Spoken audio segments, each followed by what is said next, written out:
નેપાળમાં social media પર બેન અને સરકારી ભ્રષ્ટાચાર સામે 8 સપ્ટેમ્બરના રોજ શાળા કોલેજોના વિદ્યાર્થીઓ રસ્તા પર ઉતર્યા.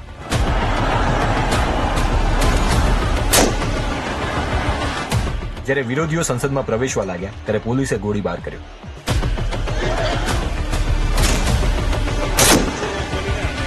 આ દરમિયાન 20 લોકો માર્યા ગયા અને 200 થી વધુ લોકો ઘાયલ થયા.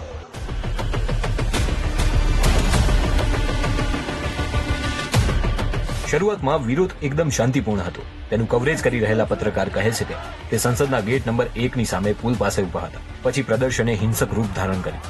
વિડીયો બનાવી રહ્યો હતો. અચાનક ગોળી આવી અને મારી જાંઘ પર વાગી. કેટલાક યુવાનો મને હોસ્પિટલ લઈ ગયા. અહીં બધા બેડ ભરાયેલા હતા. ઘાયલોને જમીન પર સુવડાવીને પાટા બાંધવામાં આવી રહ્યા હતા. બાદમાં મને ટ્રોમા સેન્ટરમાં રિફર કરવામાં આવ્યો.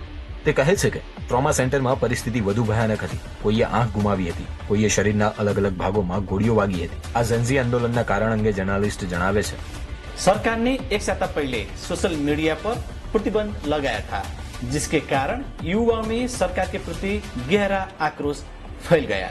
जहां सरकार युवाओं को रोजगार उपलब्ध कराने में विफल रही थी, वहीं दूसरी कंटेंट क्रिएटर्स सोशल मीडिया से अच्छी कमाई कर रही थी.